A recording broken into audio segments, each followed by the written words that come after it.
आज शुक्रवार है, अभी वेतन मिला है। नए जूते, नया रेस्तरां, फिल्में, सब खत्म। जब वेतन की बात आती है तो ये जानना मुश्किल होता है कि अपने पैसे के साथ सबसे अच्छा क्या करना है।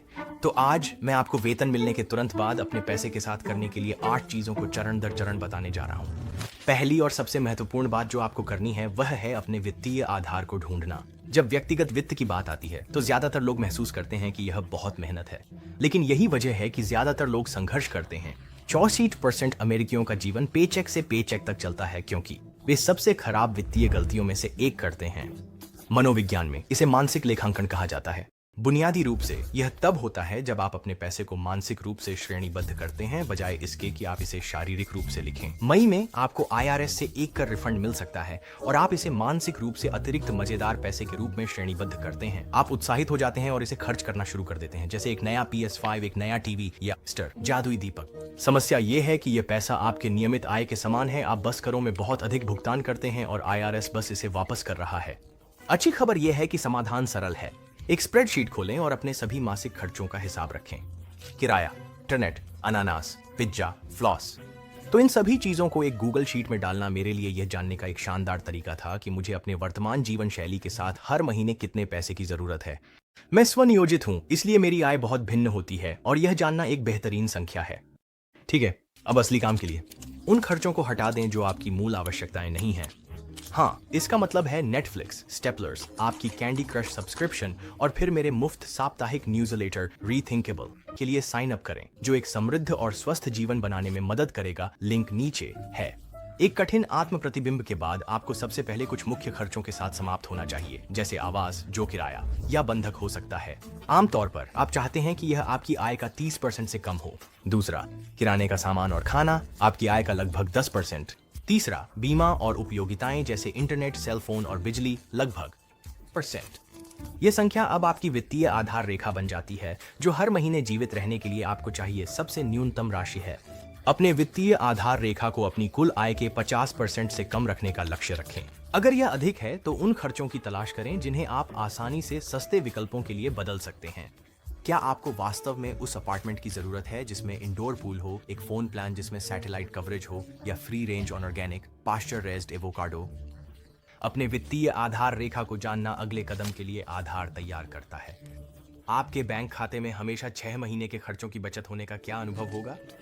कल्पना करें कि आपको किस तरह की स्वतंत्रता और मानसिक शांति मिलेगी। ये जानकर कि अगर आप कभी बीमार हो गए, अपनी नौकरी खो दी या घायल हो गए तो आप पूरी तरह से ठीक रहेंगे। इसलिए आपातकालीन फंड होना बहुत जरूरी है। गणितज्ञ बताते हैं कि यह मर्फी के कानून के साथ क्यों होता है। बुनियादी रूप से कुछ भी गलत हो सकता है, वह गलत होगा। अपने माता पिता से फिर से पैसे मांगने के बजाय या अपने क्रेडिट कार्ड का उपयोग करके और अधिक कर्ज में जाने के बजाय आपके पास एक बैकअप होगा। एक अध्ययन में पाया गया कि 26% अमेरिकियों के पास अचानक आने वाले $1000 के खर्च को उठाने की क्षमता नहीं है और 22% के पास तो बिल्कुल भी आपातकालीन फंड नहीं है। मुझे याद है जब मैं 20 साल का था तब मेरा एक कार एक्सीडेंट हुआ था जिससे मुझे ठीक करने में लगभग $5000 का खर्च आया। अगर मेरे पास आपातकालीन फंड नहीं होता तो मुझे शायद एक लोन लेना पड़ता और उस लोन ब्याज के साथ चुकाना आसानी से $7000 से अधिक का खर्च कर सकता था। आमतौर पर आप चाहते हैं कि आपका आपातकालीन फंड आपकी वित्तीय आधार रेखा के 6 महीने को कवर करे। अगर आपकी आधार रेखा 3000 प्रतिमाह है तो आपको आपातकाल के लिए 18000 बचाने की जरूरत है। आपातकाल में एक जंगली रात बिताना, छुट्टियां मनाना या अनानास पिज्जा की तलब शामिल नहीं होती। पैसे का उपयोग केवल तब किया जाना चाहिए जब सब कुछ बिखर जाए, जब आपका घर बाढ़ में डूब जाता है, जब आप कहीं दूर फंस जाते हैं और आपके पास कोई और विकल्प नहीं होता। बुनियादी रूप से जब आपकी जिंदगी बुरी तरह से बिगड़ जाती है तब आप अपने आपातकालीन फंड का उपयोग करते हैं। एक बार जब आप अपना आपातकालीन फंड भर लें तो तुरंत अगले कदम पर बढ़ें। 77% अमेरिकी वयस्क कर्ज में हैं और यह कुछ ऐसा है जिसे हमने सभी ने सामान्य मान लिया है। शायद हमने ऐसे लग्जरी कपड़े खरीदे जो हमें नहीं चाहिए थे ताकि हम एक ऐसे लाइफस्टाइल को बनाए रख सकें जिसे हम अफोर्ड नहीं कर सकते थे, या नए फर्नीचर खरीदे जब हम क्रेगलिस्ट का उपयोग कर सकते थे। कर्ज के साथ सबसे खराब चीजों में से एक ये है कि यह आपकी मासिक आय को निचोड़ लेता है। जब आप अपने क्रेडिट कार्ड, कार लोन के लिए सैकड़ों डॉलर या उससे अधिक चुका रहे होते हैं तो यह तेजी से उन राशियों को खा जाता है जो आप बचा और निवेश कर सकते हैं। तो एवोकाडो टोस्ट और आइस्ड कॉफी पर कटौती करने के बारे में भूल जाइए, क्योंकि अपने उच्च ब्याज वाले कर्ज को चुकाना आपको ब्याज और शुल्क में हजारों डॉलर बचाएगा। अगर आपके पास $6500 का क्रेडिट कार्ड बैलेंस है और ब्याज दर 19.5% है, प्रतिशत, और आप महीने में केवल $130 का न्यूनतम भुगतान करने का निर्णय लेते हैं। आपको इसे चुकाने में 8 साल लगेंगे, 8 साल, और इसके साथ आपको अतिरिक्त $6,000 ब्याज भी चुकाने होंगे। तो अपने उच्च ब्याज वाले कर्ज को जल्दी चुकाने की सबसे अच्छी रणनीति क्या है? ऐसे करने के 2 तरीके हैं। आप पहले उच्च ब्याज दर वाले लोन को 6% या उससे कम ब्याज दर वाले सामान, और पहले सबसे उच्च ब्याज दर वाले आरण को चुकाएं और फिर अगले आरण पर जाएं। इसे एवलांच विधि कहा जाता है और गणितीय दृष्टिकोण से यह आपके आरण चुकाने का सबसे सस्ता और प्रभावी तरीका है। एक और विकल्प को स्नोबॉल विधि कहा जाता है। हालांकि यह कम प्रभावी है, यह एक अधिक मनोवैज्ञानिक दृष्टिकोण अपनाता है। ब्याज दरों पर ध्यान केंद्रित करने के बजाय आप सबसे छोटे आरण राशि को पहले निपटाते हैं। आप इन्हें जल्दी चुकाने में सक्षम होंगे, जिससे गति बनेगी और आपको आगे बढ़ने के लिए प्रेरणा मिलेगी। मेरे लिए, जब मैंने व्यक्तिगत वित्त और अपने आरण चुकाने के बारे में गंभीरता से सोचना शुरू किया, तो मैंने सब कुछ एक गूगल स्प्रेडशीट में समेकित कर लिया। इसमें प्रत्येक आरण में कितना उधार था और उनकी ब्याज दर शामिल थी। हर बार जब मैं भुगतान करता तो मैं स्प्रेडशीट खोलता और शेष राशि को मैन्युअल रूप से समायोजित करता। हर दूसरे दिन मैं आरण चुकाने की कल्पना करता था, तक कि सब कुछ शून्य नहीं हो गया, और इसने मुझे आगे बढ़ने के लिए प्रेरित किया। जब आप अपने उच्च ब्याज वाले आरण को चुका देते हैं तो आपके मासिक आय में थोड़ी अधिक लचीलापन होगा, लेकिन कुछ भी करने से पहले आपको अगले कदम को प्राथमिकता देनी होगी। जब बात निवेश की आती है तो ज्यादातर लोग चमकती स्क्रीन, दिन प्रतिदिन व्यापार और आक्रामक चिल्लाने के बारे में सोचते हैं, लेकिन जो आपने वॉल स्ट्रीट के भेड़िए में देखा है, उसके अलावा निवेश करना कठिन या भारी नहीं होना चाहिए। बुनियादी बातें आसान हैं, और एक बार जब आप उनसे परिचित हो जाते हैं तो आप अपने जीवन काल में लाखों कमा सकते हैं। आइंस्टीन ने एक बार कहा था, चक्रवृद्धि ब्याज दुनिया का 8वां आश्चर्य है। जो इसे समझता है वह इसे कमाता है, जो नहीं समझता वह इसका भुगतान करता है। चक्रवृद्धि ब्याज ही वह कारण है कि आपको कल से निवेश करना शुरू कर देना चाहिए था। समय के साथ शेयर बाजार सालाना लगभग 10% का रिटर्न देता है, जिसका मतलब है कि आपका पैसा बिना कुछ किए हर 10 साल में लगभग दोगुना हो जाएगा। अगर आप 25 से 65 साल की उम्र तक हर साल $6,000 का निवेश करते हैं और आपको सालाना 10% का रिटर्न मिलता है, तो आपका कुल धन 2.7 मिलियन से अधिक हो जाएगा, 10 लाख। अगर आप निवेश करने का विकल्प नहीं चुनते और बस उस पैसे को अपने गद्दे के नीचे रखते हैं, तो आपका कुल धन $240,000 होगा।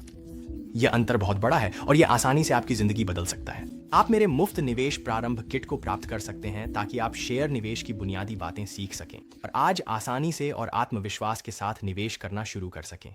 नीचे लिंक। समस्या यह है कि आपको पहले किस निवेश खाते में निवेश करना चाहिए। कर योग्य ब्रोकरेज, 401k, IRA, HSA। ये जानना कि किसे प्राथमिकता देनी है आपके रिटर्न को अधिकतम करेगा और आपके करों को न्यूनतम करेगा।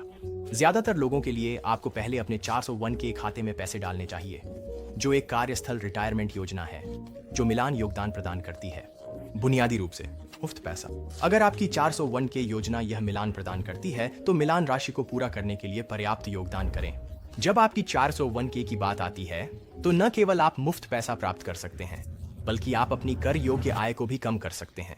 अगर आप सालाना $90,000 कमाते हैं और आपका नियोक्ता आपके वेतन का 3% तक मिलान करता है, तो इसका मतलब है कि वे आपको $2,700 का मुफ्त पैसा देंगे। अगर आप अपनी 90k की आय का 10% अपने 401k योजना में योगदान करते हैं, तो जब कर का समय आएगा तो आप केवल $80,000 पर कर देंगे, न कि अपनी 90k की सैलरी पर। जब आप अपने 401k के साथ अपने नियोक्ता के मिलान को अधिकतम कर लें, तो रोथ IRA खाते में योगदान करें। 401k के विपरीत, जहां योगदान पूर्व कर होते हैं, रोथ IRA में योगदान बाद कर होते हैं, जिसका मतलब है कि आपको पहले अपने $90,000 के वेतन पर कर देना होगा, फिर आप इसे अपने रोथ IRA में जोड़ सकते हैं। रोथ IRA का फायदा यह है कि आपको इस खाते में किसी भी कमाई पर कर नहीं देना होता और आप कभी भी अपने योगदान को निकाल सकते हैं। तो भले ही आप एक रिटायरमेंट खाते में पैसे का योगदान कर रहे हों, आप जब चाहें मूलधन से पैसे निकाल सकते हैं। अपने रिटायरमेंट खातों का लाभ उठाने के बाद अब नियमित कर योग्य ब्रोकरेज के साथ निवेश करने का समय है। 401k।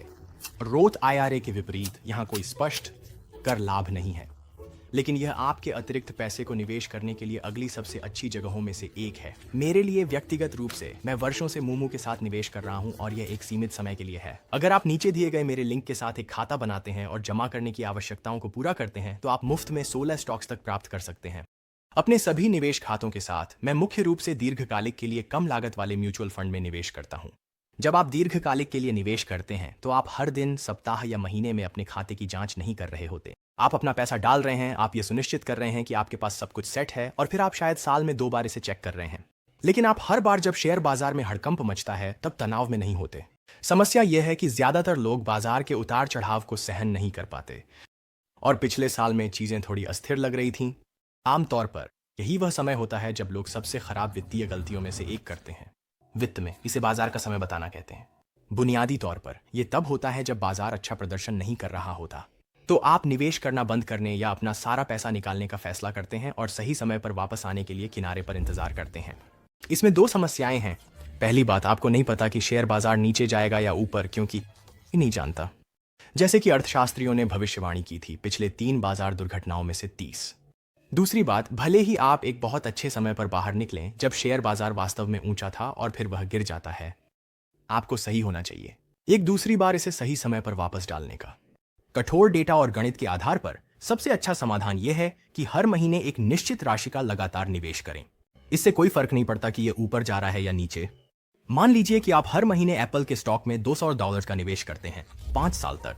अगर आप हर बार खरीदते समय एक निश्चित राशि का निवेश कर रहे हैं, तो जब स्टॉक की कीमत कम होगी तो आपको अधिक शेयर मिलेंगे, और जब स्टॉक की कीमत अधिक होगी तो आपको कम शेयर मिलेंगे। समय के साथ यह आपके द्वारा अपने स्टॉक के लिए चुकाए गए प्रति शेयर लागत को कम करेगा। तो अगर आपके पास निवेश करने के लिए $300 हैं और आप एक बहुत ही अस्थिर स्टॉक मैजिक लिम्प कंपनी को देख रहे हैं, तो पहले महीने में यह $10 प्रति शेयर है, दूसरे महीने में यह $5, तीसरे महीने में यह $20। यहां डॉलर कॉस्ट एवरेजिंग का महत्व आता है। मान लीजिए कि आप 3 महीनों के लिए हर महीने $100 का निवेश करना चाहते हैं, तो 3 महीनों के अंत में आपने पहले महीने में 10 शेयर खरीदे, दूसरे महीने में 20 शेयर और फिर तीसरे महीने में 5 शेयर खरीदे। तो अब आपके पास $300 में 35 शेयर हैं। प्रति शेयर औसत कीमत $8.7। अगर आप भविष्य को देख सकते हैं तो आपके प्रति शेयर की कीमत $5 प्रति शेयर पर सबसे सस्ती नहीं है। और अगर आपने दूसरे महीने में सब कुछ खरीदा तो यह सबसे महंगा नहीं है, $20 प्रति शेयर पर अगर आपने तीसरे महीने में सब कुछ खरीदा। एक बार जब आप निवेश कर लें तो अगले कदम पर बढ़ें। जब बात जीवन की होती है तो समय सबसे मूल्यवान संसाधन है। ये एकमात्र चीज है जिसे हम और नहीं खरीद सकते। दिन के अंत में ये मायने नहीं रखता कि आपके पास कितना पैसा है या आपने कितना बचाया है। ये एकमात्र चीज है जिसे आप और खरीद सकते हैं। अगर आपके पास वास्तव में अपने जीवन का आनंद लेने का समय नहीं है तो अर्थशास्त्र में इसे अवसर लागत कहा जाता है। बुनियादी रूप से जो समय आप किसी चीज में बिताते हैं वह समय किसी और चीज पर नहीं बिताया गया है। रविवार को आप फर्श धोने, खिड़कियां पोंछने और कचरा फेंकने में 3 घंटे बिता सकते हैं, लेकिन अगर आपने उन 3 घंटों को एक साइड हसल पर काम करने में बिताया तो क्या होगा? अगर आप 3 घंटों में $90 कमा सकते हैं और आप किसी को अपने घर की सफाई के लिए $30 में हायर कर सकते हैं, तो आपका समय साइड हसल पर खर्च करना बेहतर हो सकता है। समय के साथ आप इस अंतर का उपयोग निवेश करने, अपने पैसे को बढ़ाने और उन चीजों को करने के लिए और अधिक समय खरीदने के लिए कर सकते हैं जो आपको पसंद हैं। उन कार्यों को लिखें जिन्हें आप बिल्कुल करना नहीं चाहते, जैसे टॉयलेट साफ करना, लॉन काटना या ग्रोसरी के लिए 40 मिनट ड्राइव करना। हर कार्य को करने में आपको कितना समय लगता है उसे लिखें, और यह भी लिखें कि अगर आप इस कार्य के बजाय अपने साइड हसल पर काम कर रहे होते तो आप कितना पैसा कमा सकते थे। फिर देखें कि किसी और को इस कार्य को करने के लिए हायर करने की लागत कितनी है। तो इन सबको एक साथ रखना यह देखने के लिए मददगार था कि क्या किसी को काम पर रखने में अधिक वित्तीय समझदारी है या इसे खुद करना जारी रखना चाहिए। लेकिन सबसे महत्वपूर्ण कदम यह है, मुझे याद है कि लंबे समय तक मैंने सब कुछ मैन्युअली किया, अपने बिलों का भुगतान करना, घर के लिए बचत करना, निवेश करना। समस्या यह है कि इसके लिए हर हफ्ते समर्पित समय और मानसिक शक्ति की आवश्यकता होती है। मनोविज्ञान में इसे निर्णय थकान कहा जाता है। बुनियादी रूप से जब आप अपने दिन में बहुत सारे निर्णय लेते हैं तो हर नए निर्णय की गुणवत्ता समय के साथ घटती जाती है।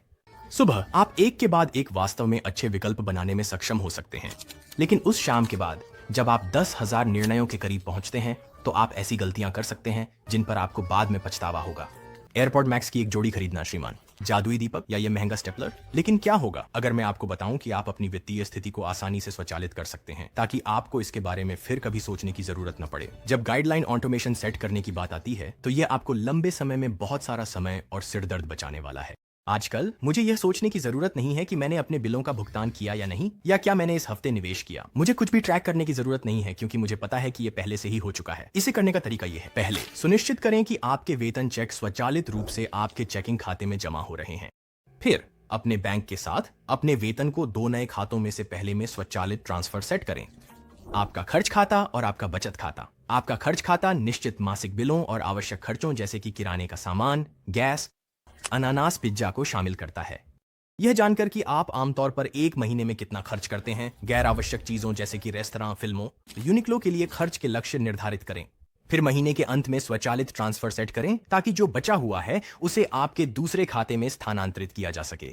बचत, यहां से पैसे और बचत को उस कदम में प्रवाहित होना चाहिए जहां आप आपातकालीन फंड के लिए बचत कर रहे हैं, उच्च ब्याज वाले कर्ज का भुगतान कर रहे हैं, निवेश कर रहे हैं या अवसर लागत का सामना कर रहे हैं। और यह मुझे एक ऐसी चीज की ओर ले जाता है जिसे आपको स्वीकार करना शुरू करना होगा, और यह है कि भले ही आप ये सभी कदम उठा रहे हों, कभी कभी आपको ऐसा महसूस हो सकता है कि आप वित्तीय रूप से अच्छा काम नहीं कर रहे हैं। और यह इसलिए हो सकता है क्योंकि आप इन 14 सूक्ष्म संकेतों को नहीं जानते। यहाँ क्लिक करें यह जानने के लिए कि क्या आप वित्तीय रूप से अपनी सोच से बेहतर कर रहे हैं।